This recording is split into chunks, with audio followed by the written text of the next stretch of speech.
Hello friends, मैं नीता भास्कर आप सभी लोगों का अपने यूट्यूब चैनल पर स्वागत करती हूँ। और हिस्ट्री में आज जैन धर्म के क्वेश्चन करेंगे। जैन धर्म से महत्वपूर्ण जो संबंधित क्वेश्चन है वो मैंने लिए हैं 15 क्वेश्चन। और आशा करती हूँ वीडियो आपको जरूर पसंद आएगी। और इम्पोर्टेंट क्वेश्चन है, इसी तरीके के क्वेश्चन इसी नेट टीजीटी पीटी में पूछे जाते हैं। और अगर आप चैनल पे नए हैं तो चैनल को सब्सक्राइब करना बिल्कुल ना भूलें। चैनल को जरूर सब्सक्राइब कर लें, बेल आइकन जरूर प्रेस करते हैं जिससे नई वीडियो की नोटिफिकेशन आपको मिलती रहे। और इसी के साथ साथ चैनल को जरूर लाइक और शेयर जरूर करें। ठीक है, चलिए शुरू करते हैं और फर्स्ट क्वेश्चन पे चलते हैं। फर्स्ट क्वेश्चन, निम्नलिखित राजाओं में से कौन सा जैन धर्म का अनुयायी था? Rajaraja first, Chandragupta Maurya, Mahendra Varman first. तो राइट ऑप्शन क्या हो जाएगा? नीचे देखूट का प्रयोग करेंगे हम और राइट ऑप्शन हो जाएगा ऑप्शन सी। ठीक है, ऑप्शन सी हो जाएगा केवल टू, यानी चंद्रगुप्त जो था, चंद्रगुप्त मौर्य जो था वो था जैन धर्म का अनुयायी। ठीक है, ऑप्शन टू।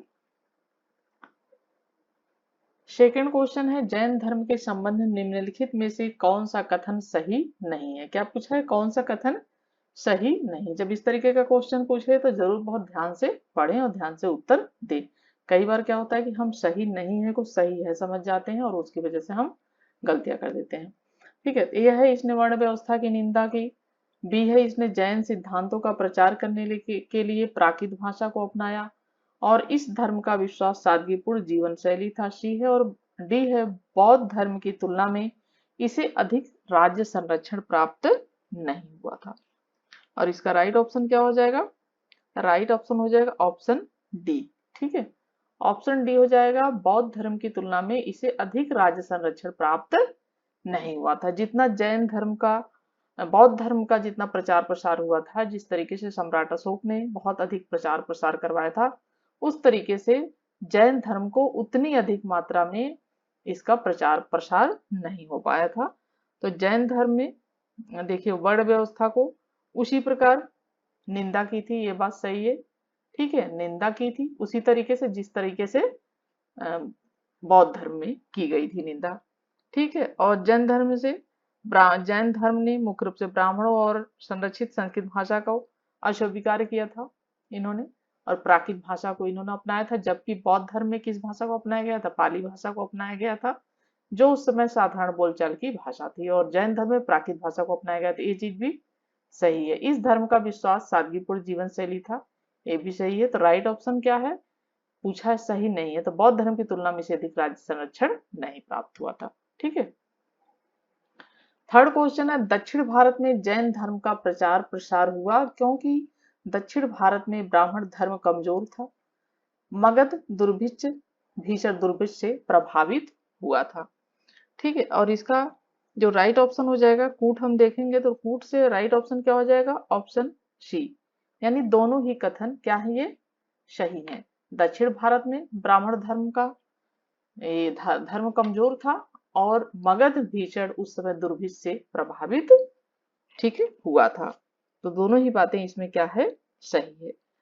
ठीक है, महावीर ने अपने अनुयायियों का संघ समन्वित किया और जिसमें पुरुषों और महिलाओं दोनों को प्रवेश दिया और उन्होंने अपनी शिक्षाओं का प्रचार प्रसार आम लोगों की जो भाषा प्राकृत थी उसमें किया। चूंकि जैन धर्म ने ब्राह्मण धर्म से स्वयं को सम्राट रूप में पृथक नहीं किया था, इसलिए यह जनसाधारण को आकर्षित करने में थोड़ा विफल रहा था। ठीक है, लेकिन धीरे धीरे जैन धर्म का भी प्रचार प्रसार बहुत अधिक मात्रा में हुआ। ठीक है, और दुर्भिक्ष की बात है तो यह दुर्भिक्ष 12 वर्ष तक चला था और इसने अपने बचाव हेतु अनेक जो जैन भद्रबाहु के नेतृत्व में दक्षिण की ओर चले गए थे अनेक जैन। ठीक है, काफी सारे जैन थे जो भद्रबाहु थे, भद्रबाहु के नेतृत्व में ये चले गए थे दक्षिण भारत में। तो वहां पे भी इसका प्रचार प्रसार इस तरीके से हुआ था। ठीक है, फोर्थ क्वेश्चन है, जैन धर्म का विश्वास था कर्म सिद्धांत, अहिंसा, ब्रह्मचर्य। तो जैन धर्म का विश्वास क्या था? ठीक है, और राइट ऑप्शन क्या हो जाएगा? इसका राइट ऑप्शन हो जाएगा ऑप्शन डी। दो तीनों ही चीजें सही है इसमें। ठीक है, जैन धर्म का किसमें विश्वास करता है? कर्म में विश्वास करता है, ठीक है, अहिंसा में विश्वास करता है। अहिंसा में बौद्ध धर्म से भी ज्यादा विश्वास है। इनके अनुसार किसी भी तरीके से किसी भी जीव की हिंसा नहीं होनी चाहिए। कीड़े मकोड़े, पौधे, इन सब की भी रक्षा की जानी चाहिए। तो इनका जो मूल विचार है ये अहिंसा के मामले में है। और जैन धर्म का जन्म और पुनर्जन्म का चक्र कर्म के माध्यम से आकार लेता है। ठीक है, ये बात भी सही है। और तपस्या और कायक्लस इसके लिए आवश्यक है। तपस्या बहुत अधिक इसमें है, मायने रखती है जैन धर्म में। और अहिंसा, सत्य, अस्तेय, अपरिग्रह, ब्रह्मचर्य, ये 5 महाव्रत है जिनका विधान जैन भिक्षु और भिक्षुओं को क्या करते हैं, पालनार्थ पालन करना अनिवार्य है। ठीक है, तो ये सभी चीजें महत्वपूर्ण हैं, तीनों ही चीजें। फिफ्थ क्वेश्चन, निम्नलिखित में से जैन धर्म से संबंधित विषय वस्तु क्या है? अणुव्रत, महाव्रत, संलेखना। ये जैन धर्म से संबंधित क्या है? ऑप्शन डी राइट हो जाएगा, 1, 2 और 3। तो तीनों ही चीजें महत्वपूर्ण है, अणुव्रत, महाव्रत और संलेखना। ठीक है, देखिए जैन धर्म में अहिंसा के मानक के आधार पर अन्य सभी क्रियाओं का औचित्य निर्धारित किया जाता है। और गृहस्थ जीवन में रहने वालों को अणुव्रतों का पालन करने हेतु अहिंसा का पालन करना आवश्यक होता है। तो अणुव्रत का जो गृहस्थ जीवन में रहते हैं उनको इसका पालन करना और अहिंसा का, ठीक है, अहिंसा का पालन करना क्या है, आवश्यक है। ठीक है, और जिसमें किसी भी प्राणी की हत्या नहीं होनी चाहिए किसी भी तरीके से। ठीक है, और इसी प्रकार महाव्रत और संलेखना। संलेखना में देखिए, संलेखना का क्या है, संलेखना विधि द्वारा अपने प्राणों का त्याग करना। जब इन्हें ये लगने लगता है, संलेखा विधि क्या है, यह विधि जैन धर्म की ऐसी विधि है जिसमें जब लगने लगता है मनुष्य को कि अब हमारा अंतिम समय आ गया है, तो ये खाना पीना सब कुछ छोड़ के बिल्कुल ध्यान पे हो जाते हैं। और इससे क्या होता है, इनकी मौत हो जाती है, मृत्यु हो जाती है। इसी को क्या कहते हैं, संलेखना विधि कहा जाता है।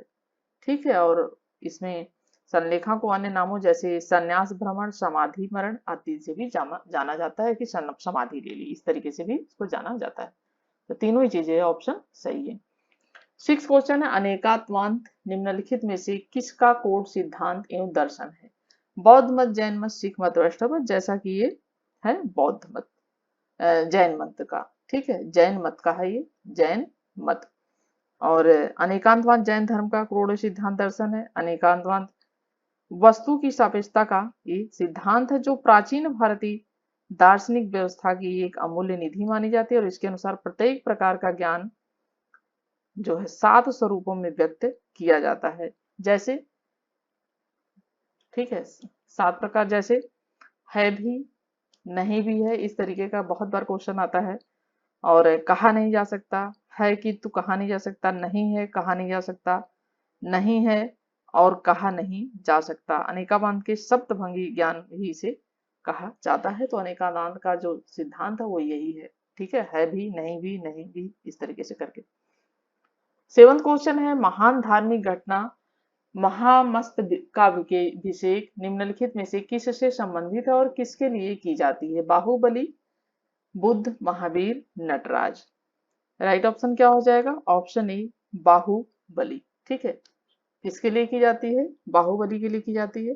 महामस्तकाभिषेक जैन धर्म का एक महत्वपूर्ण ये उत्सव है जो 12 वर्ष के अंतराल पर, ठीक है, कितने वर्ष के अंतराल पर? 12 वर्ष। ठीक है, 12 वर्ष के अंतराल पे, कहाँ पे? कर्नाटक। ठीक है, कर्नाटक राज्य के श्रवण बेलगोला। ठीक है, कर्नाटक राज्य के किस स्थान पे? बहुत महत्वपूर्ण स्थान है ये, बहुत क्वेश्चन आएंगे आपके इस तरीके से। श्रवण बेलगोला नामक स्थान। ठीक है, श्रवण बेलगोला। तो श्रवण बेलगोला शहर में आयोजित किया जाता है। और यहाँ पर भगवान सोमतेश्वर बाहुबली की, किसकी? भगवान सोमतेश्वर। ठीक है, भगवान सोमतेश्वर बाहुबली हैं ये। ठीक है, आपने पिक्चर भी देखी होगी बाहुबली की। तो बाहुबली की 18 मीटर ऊंची मूर्ति स्थापित है। कितने मीटर? 18 मीटर जो है ऊंची मूर्ति ये स्थापित है और इन्हीं की पूजा की जाती है। ठीक है, संबंधित है इसी से। महामस्तिष्क विदेश बाहुबली से, ठीक है, और जैन धर्म से संबंधित है, ये भी जान लें। 8 क्वेश्चन है, प्राचीन जैन धर्म के संबंध में निम्नलिखित कथनों में से कौन सा एक सही है? स्थल भाव के नेतृत्व में दक्षिण भारत में जैन धर्म का प्रचार हुआ। बी है, पाटलिपुत्र में हुई परिषद के पश्चात जो जैन धर्म के लोग भद्रबाहु के नेतृत्व में रहे थे वे श्वेतांबर कहलाए। सी ऑप्शन है, प्रथम सदी ईस्वी पूर्व में जैन धर्म को कलिंग के राजा खारवेल का समर्थन मिला। और डी है, बौद्धों के विपरीत जैन धर्म की प्रारंभिक अवस्था में जैन धर्म के लोग चित्रों का पूजन करते थे। और राइट ऑप्शन है ऑप्शन सी, प्रथम सदी ईस्वी पूर्व में जैन धर्म को कलिंग के राजा खारवेल का समर्थन मिला था, ठीक है। और 4वीं शताब्दी ईस्वी की बात है। मगध में 12 वर्षों तक भयंकर अकाल पड़ा था, पिछले क्वेश्चन में हमने बात की थी, जिसमें स्थल भाऊ अपने शिष्यों के साथ मगध में ही रहे थे। और अकाल के खत्म होने पर जब भद्रबाहु मगध लौटे, मगध क्योंकि वो जब भद्रबाहु चले गए थे दक्षिण भारत, तो उन्हें श्वेतांबर अर्थात सफेद वस्त्र धारण करने वाला कहा गया। तो उन्हें क्या कहा गया? जब वहां से लौटे थे भद्रबाहु तो उन्हें श्वेतांबर, श्वेतांबर यानी सफेद वस्त्र धारण करने वाला कहा गया था, ठीक है। और जैन धर्म में मूर्ति पूजा का प्रचलन आरंभ में नहीं था, लेकिन जब कालांतर में श्वेतांबर संप्रदाय बना तो लोगों ने महावीर एवं तीर्थंकरों की पूजा करना भी आरंभ कर दिया, जिस प्रकार से बौद्ध धर्म में भी हुआ था। जब कनिष्क के शासन काल में फोर्थ जो बौद्ध संगीति हुई थी कनिष्क के शासन काल में, वहां पे कुंडल वन में, तो वहां पे भी यही हुआ था कि बौद्ध धर्म दो मतों में बट गया था, महायान और हीनयान शाखा में। तो महायानी जो थे वो बुद्ध भगवान की पूजा करने लगे, और हीनयानी जो थे वो बुद्ध भगवान को उसी रूप में उन्होंने अपनाया था, ठीक है। तो इसी तरीके से इसमें भी हुआ था कि जब वहां से वो लौटे तो वो श्वेतांबर कहलाए भद्रबाहु, और वहीं पे दो संप्रदाय में ये बढ़ गया, श्वेतांबर और दिगंबर, ठीक है। तो दिगंबर जो जैनी है वो मूर्ति पूजा नहीं करते हैं, जबकि ये श्वेतांबर वे मूर्ति पूजा करते हैं, ठीक है। और 9th क्वेश्चन, निम्न कथनों पर विचार कीजिए। वर्धमान महावीर महावीर की माता लिच्छवी के मुख्य चेटक की पुत्री थी। गौतम बुद्ध की माता कौशल राजवंश की राजकुमारी थी।